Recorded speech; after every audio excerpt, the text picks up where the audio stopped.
Okay, people, welcome back to another Fwoosh review. Tonight I'm taking a look at the Hasbro Star Wars Black Series Hera Syndulla. Now, this was my one and only pickup on Force Friday 2. That's not to say I didn't spend over $1,000 on pre-orders and stuff that I couldn't find at the store and other odds and ends. But as far as bringing home actual plastic from the event, this is it, and you know what? I'm completely happy with that. My Toys R Us had one case of Wave 2 with the Poe and the Maz and the General Leia. And I had Poe in hand, but there was a dude, he wanted him more. I let him have it because I have the case on pre-order. And after Toys R Us, I went to Target. There she was. I found it. I got on GameStop, ordered my stuff there. Barnes & Noble, ordered my stuff there. Ami, ordered my stuff there. HLJ, you get the picture. For the packaging, standard Star Wars Black Series packaging. They didn't change it up for the new movie, which is kind of odd. They kept the red and the black. I figured they would go to a different color, but in the long run, this is perfectly fine. I like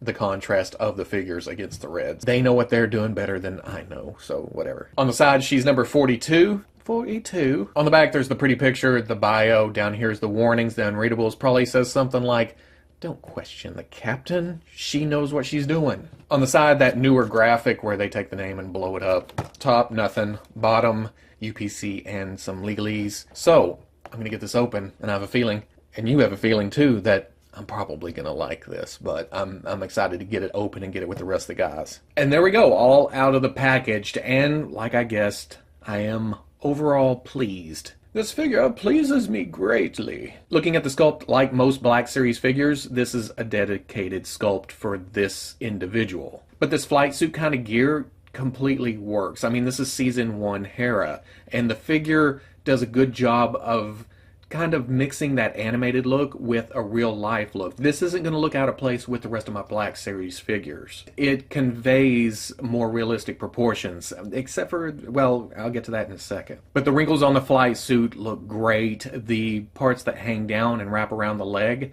it doesn't get in the way at all. And then the paints, it's not super washed, not super detailed, it's pretty much just the basic colors, but it still comes across as semi-realistic. And then get up to the head. I think this is where they made the biggest difference, and you're probably going to be seeing some different pictures here with a black background. That's my buddy Veebs throwing some pictures my way to kind of help out because his camera is way, way better than mine. But the head sculpt here, it's so, so beautiful. And I don't mean that in a pervy, I really like this figure kind of way. It's just a beautiful sculpt and the paint on top of it. Even though it's not that photo real that I'm all hopped up about for future figures, they still did a great job here of painting the eyes, painting the lips, the eyebrows. Everything is in place here. Now the left eye may be slightly off only because the iris and the pupil aren't exactly lined up, but in normal setting on the shelf holding it in my hand, not noticeable at all. Now, I have very few gripes, and if you can't stand negativity in a review, go ahead and fast forward to the articulation. I will say I love this figure, but I gotta point out some stuff that bugs me a little bit, you know? I think on the original prototype, the goggles came down maybe. It kind of looked like there was a groove here. It is now solid. It's a separate piece, but it is glued to the head, so no moving it down over the eyes here. Proportionally, I think the knees are a little bit low, which isn't really a huge deal. I mean, when you bend them, they still look like knees. They just seem a little bit out of place. And yeah, when you bend the knees, it does go a little bit flat. It looks a little bit odd, but we've been seeing that since Wave 1.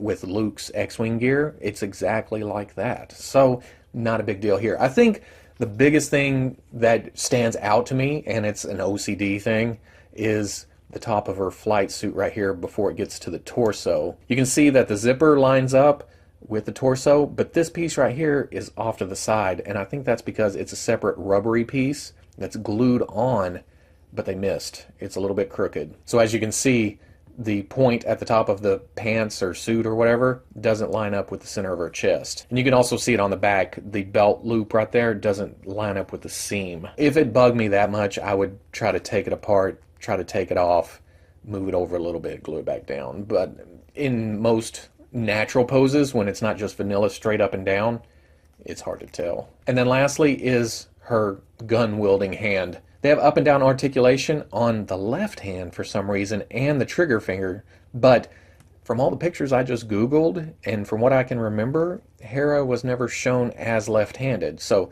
I don't know why they did that. And this is the only time that I can remember. I'm sure somebody's going to go, hey, dumbass, there's this figure that also has it. But this is the first time that I can remember the left hand being the gun-shooting hand. Even on Sabine, who dual wields, she has up and down on the right, side to side on the left. And then on the right hand, this joint's frozen. Oh, never mind. Shut up, Robo. It's not frozen. It just broke loose. So, full articulation there. For articulation, there's a ball going up into the head with a hinge in the neck. She can bury her chin. Looking up is kind of a problem because of the, I'm going to say Leku, but head tails, I don't know if I'm pronouncing Leku right. So, yeah, you know what I mean. Swivel, a little bit of tilt. The shoulder pads, these are rubbery and they're kind of set in a way where it doesn't get in the way. The shoulder pad goes up on top. On the right, the left kind of crashes, and I think that's only because of placement. You can kind of rotate it around and get it up on top of there. But her arm hinges almost all the way up 90 and then swivels around. Hinge and swivel at the elbow, and because of a cutout right there, it goes up past 90. It looks just barely odd if you go looking for it, but I'd rather have a range of movement than a little bit of more sleeve sculpt there. Hinge and swivel at the wrist, like I just showed, mine freed up to go side to side. And then there's swivel. She's got a ball joint in the mid-torso. She can go back. She can go forward. Not much. A little bit side, a little bit of side. Then there's rotation. Hinge and swivel at the hip. Goes forward, almost 90. Goes back, pretty good. Out, great range of movement there. Swivel at the thigh. Double knee, because of the baggy pants, doesn't come all the way up, but good enough. Hinge at the ankle, goes back all the way, goes forward, pretty damn good. And then forward facing pin for rocker. For accessories, she comes with her little itty bitty pistol. Nice sculpt here. It's a little bit flat, and mostly because it's really small, but it has nice paint apps for being something as small as it is. There's some silver on it, and then over that is some gold. Like I said, that goes in her left hand. You don't have to. You can put it in the right. There's nothing that says you can't put it over here, and she can hold it just as good.